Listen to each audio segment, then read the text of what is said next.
Hello friends, welcome back to my YouTube channel Knowledge Update by Pooja. We are back again with our Indian polity series where we are discussing M. Lakshmikant thoroughly. So in the previous two videos we have discussed about how East India Company came in, what it took to make the constitution. उसके लिए हम थोड़ी brief history जान रहे हैं, past में क्या हुआ, कैसे East India Company आई, कैसे उन्होंने क्या क्या क्या किया. So in the previous video we had discussed about the act of Charter Act of 1793. और हमने पता पढ़ा कि कॉर्नवालिस आए थे, उन्होंने गवर्नर जनरल ऑफ बंगाल बने और गवर्नर जनरल वो बंगाल बने मद्रास, और बॉम्बे के गवर्नर जनरल को उनके सबॉर्डिनेट रखा गया. आज के वीडियो में हम उसके आगे की बात करते हैं. तो let's just get ahead with our video for today. तो आज के लिए हम डिस्कस करेंगे charter act of 1813, 1833 and charter act of 1853. ये तीन चार्टर आज के टॉपिक में हम डिस्कस करने वाले हैं. So let's begin with the Charter Act of 1813. The features of this act were as follows. It abolished the trade monopoly of the company in India, that is, Indian trade was thrown open to all British merchants. However, it continued the monopoly of the company over trade in tea and trade with China. So जब वो लोग आए India में तो उन्होंने एक exclusive monopoly रख रखी थी अपने पास कि हम ही ट्रेड करेंगे और कोई ब्रिटिश मर्चेंट ट्रेड नहीं करेगा, यानी सिर्फ कंपनी ट्रेड करने वाली थी. ठीक है, east India company. But after in the charter of 1813 उन्होंने क्या किया, दे अबॉलिश दैट ट्रेड मोनोपोली और उन्होंने ओपन कर दिया सारे ब्रिटिश मर्चेंट्स के लिए कि आप भी आइए और इंडिया के साथ आके ट्रेड कीजिए. But they held an exclusive monopoly over, किस चीज के ऊपर, दो चीजों के ऊपर उन्होंने मोनोपोली रखी, चाय के ऊपर और ट्रेड विद चाइना. चाय को ज्यादा ही मानते थे ब्रिटिशर्स आज, और उनको टी से कुछ ज्यादा लगाव था, इसलिए टी के ऊपर ट्रेड नहीं करने दिया उन्होंने. और चाइना के साथ ट्रेडिंग में उन्होंने मोनोपोली रखी कि सिर्फ कंपनी ट्रेड करेगी चाइना में और टी में, और बाकी जगह आप ब्रिटिश मर्चेंट्स आ सकते हैं और ट्रेड कर सकते हैं. तो ये पहला फीचर था चार्टर एक्ट ऑफ 1813 का. नेक्स्ट आता है, it asserted the sovereignty of British crown over the companies territory in India. British crown जो कि मेजेस्टी के हाथ में था, हर क्वीन के हाथ में था, उसको एक सोवरेनिटी, उसको आधिपत्य का वो दिखाया. उन्होंने बताया कि भैया हाँ भाई, ब्रिटिश क्राउन का जिम्मेदारी है, टेरिटरी ऑफ इंडिया में जो भी काम होगा वो ब्रिटिश क्राउन के अंडर में होगा. ठीक है. अब उन्होंने और किसके ऊपर गया, it allowed the Christian missionaries to come to India for the purpose of enlightening people. मतलब उन्होंने क्या किया, क्रिश्चियन मिशनरीज जो थे उनको बुलाया इंडिया में कि तुम आओ और इंडिया के लोगों का एनलाइटन करो. मतलब कुछ नहीं था, धर्म परिवर्तन कराना. They wanted to change the religion, Christianity spread करना चाहते थे वो लोग. तो वो कैसे होती, जब यहाँ के लोग क्रिश्चियनिज्म को अपनाते, तो इसलिए उन्होंने क्रिश्चियन मिशनरीज को बुलाया भारत में. Next, it provided for the spread of western education among the inhabitants of british territories in india. आज हम ये किताब इंग्लिश में पढ़ रहे हैं. क्यों पढ़ पा रहे हैं, क्योंकि 1813 में चार्टर में उन लोगों ने वेस्टर्न एजुकेशन स्प्रेड करने के लिए लोगों को बुलाया कि भैया आओ तुम सिखाओ, इंग्लिश सिखाओ. इंग्लिश मीडियम स्कूल्स खोले गए. वेस्टर्न एजुकेशन स्प्रेड करने का कहाँ से सोर्स है, ये यहाँ पे है. 1813 में ये वेस्टर्न एजुकेशन स्प्रेड होना स्टार्ट हो गई थी. पहली बार इंग्लिश मीडियम स्कूल खुले थे. ठीक है. और उसके बाद उन्होंने क्या, it authorize the local government in India to impose taxes on person, they could also punish the person for not paying taxes. और उसके साथ साथ उन्होंने क्या किया, लोकल गवर्नमेंट में इम्पोज करवाए टैक्सेस कि भैया तुम कमा रहे हो तो अब तुम टैक्सेस भी भरो, और अगर जो टैक्स नहीं भर रहे हो तो आपको उसकी पेनल्टी भुगतनी पड़ेगी, आपको उसके लिए पनिशमेंट मिल सकती है. तो 1813 में तीन चीजें मेन हुई. तीन मेन चीजें क्या थी, पहली बात तो मोनोपोली हटाई गई. ठीक है, ये तीन चीजें, वैसे पांच चीजें पर है तीन मेन इंपॉर्टेंट चीजें, मोनोपोली, फिर आए मिशनरीज, क्रिश्चियनिटी स्प्रेड करने के लिए, क्रिश्चियन मिशनरीज आए एनलाइटन करने के लिए, और थोड़े तीसरी बात आई एजुकेशन, वेस्टर्न एजुकेशन को स्प्रेड किया गया, इंग्लिश मीडियम स्कूल्स खोले गए. ठीक है, इंग्लिश को तवज्जो दी गई. नेक्स्ट हम बात करते हैं अब दूसरे चार्टर की, जो कि 20 साल बाद आया, चार्टर एक्ट ऑफ 1833.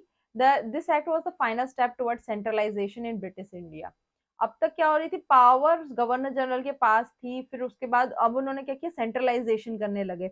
अब इसमें क्या करने लगे वो लोग, it made the governor general of Bengal as the governor general of India. ठीक है, सेंट्रलाइज कर दिया कि अब बंगाल का नहीं, वो पूरे इंडिया का है गवर्नर जनरल। ठीक है, and vested him all civil and military powers, civil और मिलिट्री पूरे पावर्स मिल गए। Thus the act created for the first time government of India having authority over the entire territorial area possessed by British in India. Lord William Bentinck was the first governor general of India. तो उन्होंने governor general of Bengal जैसे पहले किया था कि governor general of Bengal था, उसके under में सब बॉम्बे और मद्रास के गवर्नर जनरल आ रहे थे और बाकी जगह पे। अब क्या किया उन्होंने, गवर्नर जनरल जो बंगाल था उसको हमने एक नया नाम दे दिया, भैया तू गवर्नर जनरल ऑफ इंडिया है, अब तू पूरे इंडिया का गवर्नर जनरल है। उसको सिविल पावर भी दे दी गई, मिलिट्री पावर भी दे दी गई, और उसको एंटायर टेरिटरी का ध्यान रखने के लिए पूरी अथॉरिटी दे दी गई। विलियम बेंटिक बने हमारे गवर्नर जनरल ऑफ इंडिया। ठीक है, उसके बाद it deprived the governor of Bombay and Madras of their legislative powers, उनकी लेजिस्लेटिव पावर्स छीन ली, क्योंकि गवर्नर जनरल को सारी पावर्स एग्जैक्टली देनी थी। The governor general of India was given exclusive legislative power, law बनाने की पावर सिर्फ गवर्नर जनरल ऑफ इंडिया के पास चली गई for the entire British India. The laws made under the previous acts were called as regulations, while the laws made under this act were called as acts. अब इससे पहले जो laws बन रहे थे वो बन रहे थे रेगुलेशंस के रूप में, कि वो रेगुलेशंस हैं, बट अब पूरे कंट्री वाइड बनाना है, पूरी कंट्री को इंक्लूसिव करके बनाना है, तो इसलिए उनको नाम दिया गया, एक्ट्स दिया गया। और जो बॉम्बे और मद्रास के गवर्नर जनरल के पास पावर थी लेजिस्लेटिव लॉ बनाने की, वो उनसे हटा के गवर्नर जनरल ऑफ इंडिया को पूरी पावर्स मिल गई।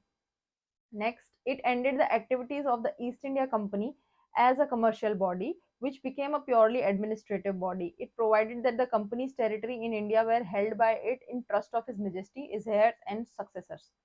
अब जो ईस्ट इंडिया कंपनी कमर्शियल और एडमिनिस्ट्रेटिव दोनों फंक्शन देख रही थी, अब उनके कमर्शियल फंक्शंस को बंद कर दिया गया और सिर्फ एडमिनिस्ट्रेटिव फंक्शंस के ऊपर ही उनका फोकस रहा है। भैया तुम एडमिनिस्ट्रेशन की देखो, तुम लॉ बनाओ, तुम देश को चलाओ, तुम उसकी राजनीति का ध्यान रखो, और किसके अंडर में ध्यान रखोगे कि भैया तुम काम करोगे, पर तुम किसके लिए काम कर रहे हो, मजेस्टी के लिए काम कर रहे हो, इस हेयर्स के लिए, उनके हेयर्स और उनके सक्सेसर के लिए, मतलब उनकी फैमिली के लिए तुम काम कर रहे हो और इंडिया की टेरिटरी में काम करे जा रहे हो। ठीक है, उसके बाद उन्होंने क्या किया, charter act of 1833 attempted to introduce a system of open competition for selection of civil services. अब 1833 में सिर्फ अटेम्प्ट हुआ था, अप्लाई नहीं हुआ था, ये एक ट्रिक बन सकती है, इसलिए सिर्फ एप्लीके अटेम्प्ट है ये। ठीक है, ट्राई किया गया था कि भैया हम भी सिविल सर्विसेज को इंक्लूड करिए जाए, and stated that the Indian should not be debarred from holding any places, office and employment under the company. However this provision was negated after opposition from the court of directors. Court of directors ने मना किया, इसलिए तब तो ये operate नहीं हो पाया था, इसके आने वाले चार्टर में हो गया था। पर 1833 में सिर्फ अटेम्प्ट किया गया था कि ऐसा सिस्टम इंट्रोड्यूस किया जाए जहां सिविल सर्विसेज की एग्जाम्स ली जाए और इंडियंस को भी उसमें इंक्लूड किया जाए। ठीक है, तो ये हुआ हमारा चार्टर एक्ट ऑफ 1833, जिसमें था कि गवर्नर जनरल ऑफ बंगाल की जगह गवर्नर जनरल ऑफ इंडिया बना दिया गया, और गवर्नर जनरल ऑफ बॉम्बे को डिप्राइव कर दिया गया और लेजिस्लेटिव पावर्स से, और सारी गवर्नर जनरल ऑफ इंडिया को दे दी गई पावर्स, और ईस्ट इंडिया कंपनी का जो कमर्शियल रोल था उसको हटा के सिर्फ एडमिनिस्ट्रेटिव बॉडी बना दिया गया, एंड अटेम्प्ट किया गया कि सिविल सर्विसेज की एग्जाम ली जाए। उसके बाद आता है चार्टर एक्ट ऑफ 1853। उसमें क्या हुआ, this was the last of the series of charter act passed by the British parliament between 1793 से 1853 के बीच में ये लास्ट चार्टर एक्ट बना। It was a significant constitutional landmark. क्यों, चलिए देखते हैं। It separated for the first time the legislative and executive function of Governor General Council. It provided for addition of 6 new members called Legislative Councillor to the council. In other words, it established a separate Governor General's Legislative Council which came to be known as Indian Central Legislative Council. ठीक है, तो इसने पहली बार क्या किया, legislative और executive functions को एक तो सेपरेट किया। ठीक है, और सेपरेट करके कि भैया लेजिस्लेटिव काउंसिल में 6 मेंबरों की कमेटी बनेगी, एग्जीक्यूटिव काउंसिल में 4 थे, जो हमने आगे वाले वीडियोस में भी देखा है कि 4 एग्जीक्यूटिव काउंसिल में, उसके वीडियो 6 में से 4 कौन कौन होंगे, द लेजिस्लेटिव विंग। ठीक है, 6 new member called legislative councillor to the council. In other words, establish a separate governor general legislative council. came to be known as Indian Central Legislative Council. This legislative wing of the council formed as a mini parliament. अब यहाँ पे ये एक law बनाने वाली पूरी scheme को, पूरी विंग को अलग कर दिया, एक तरीके से पार्लियामेंट हो गया। जैसे हमारे पार्लियामेंट में लॉज बनाने के लिए ही काम होता है, वैसे ही ये 6 मेंबर की लोगों की कमिटी थी, ये सिर्फ लॉज बनाते थे। तो ये एक तरीके का मिनी पार्लियामेंट हो गया, adopting the same procedure as British parliament. British parliament जैसा था वैसे ही प्रोसीजर लेके वैसा एक छोटा सा मिनी पार्लियामेंट बना दिया। Thus legislation for the first time was treated as a special function of the government requiring special machinery and special process. तो अब तक क्या चल रहा था कि बनते जा रहे थे लॉज, इम्प्लीमेंट होते जा रहे, अब एक लॉ बनाना भी एक अलग से फंक्शन किया गया और उसको एक पूरी प्रॉपर एक कमिटी मिली कि भैया हाँ तुम 6 लोग लॉ ही बनाओगे, ठीक है। उसके बाद क्या हुआ, it introduced an open competition system of selection of recruitment of civil servant. अब ये हमने इससे पहले वाले चार्टर में देखा था कि भैया अटेम्प्ट किया गया था 1833 में कि भैया हम सिविल सर्विसेज की एग्जाम लेंगे, पर उसको ओपन कर दिया गया कब, 1853 में। The covenanted civil service was thus now thrown open to Indians also. अब इंडियंस के लिए भी खुल गई according to the Macaulay committee. Macaulay committee, Macaulay ji लेके आए सिविल सर्विसेज को, तो इनका नाम भी थोड़ा सा इंपॉर्टेंट है। The committee on the Indian civil service was appointed in 1854। ठीक है, तो यहाँ सिविल सर्विसेज की बात आ गई कि भैया ये एग्जाम हम जिस चीज के लिए हम लिखने की बात कर रहे हैं, जिसकी तैयारी हम कर रहे हैं, वो यहाँ से उपज हुई उसकी। It extended the company's rule and allowed it to retain the possession of Indian territories on the trust of British Crown, but it did not specify any particular period. Unlike the previous charter, this was a clear indication that the company's rule could be terminated at any time, like the Parliament liked. अब इससे पहले कि जितने charter में वो हर साल 20 साल बढ़ाते जाते थे अपना टेन्योर, इस वाले में उन्होंने कोई पर्टिकुलर पीरियड रखा ही नहीं था। इस बार बोला था कि ठीक है, जब तक चलेगा, जब तक पार्लियामेंट को लगता है तब तक चलाएंगे, उसके बाद देखी जाएगी। तो कंपनी का रूल रिटेन करने के लिए इंडियन टेरिटरीज में एनी पर्टिकुलर पीरियड नहीं दिया गया था। और इसके बाद it introduce for the first time local representation in the Indian legislative council. अब जो लेजिस्लेटिव काउंसिल बनी थी 6 लोगों की, 6 लोगों की, उसमें से 4 लोग कहाँ से लिए गए? Of the 6 new legislative members of the Governor General Council, 4 members were appointed by the local provincial government, Madras, Bombay, Bengal and Agra। मतलब लोकल रिप्रेजेंटेशन भी उन्होंने इंक्लूड किया, लोकल रिप्रेजेंटेशन किया ताकि हम चारों तरफ से सबके बारे में जाने और सबके बारे में जान के और फिर हम उसके ऊपर एक्ट करें, सबसे थोड़ा राय मशवरा लें और फिर जाके लॉ बनाएं। तो मद्रास, बॉम्बे, बंगाल एंड आगरा की गवर्नमेंट, मतलब जो गवर्नर काउंसिल थे, वो 4 मेंबर कहाँ से गया, लोकल गवर्नमेंट में से 4 अलग अलग जगह से लिए, मद्रास से, बॉम्बे से, बंगाल से, आगरा से, कि भैया तुम भी आओ और अपना योगदान दो लॉज बनाने में, ठीक है। और 2 लोग गवर्नर जनरल के काउंसिल के खुद के थे, उसके उसकी मर्जी के, भैया 2 तुम लोग रहोगे और 4 ये लोग रखे, हम सारे लोग मिलकर लॉ बनाएंगे, ठीक है। तो ये हुए तीनों चार्टर जिनके बारे में हमने अभी तक बात की। और इससे पहले हमने 1793 का चार्टर डिस्कस किया था, आज हमने 3 चार्टर डिस्कस किए 1813 के, और जिसमें 3 बातें इंपॉर्टेंट थी, मोनोपोली, मिशनरीज और एजुकेशन। चार्टर ऑफ 1833 जिसमें कि भैया गवर्नर जनरल ऑफ इंडिया बनाए गए और उनको पावर दी गई कि भैया तुम रूल्स नहीं, रेगुलेशंस नहीं, अब एक्ट बनेंगे। कमर्शियल बॉडी का उनको फंक्शंस बंद करवा के एडमिनिस्ट्रेटिव फंक्शन ही रखा गया। और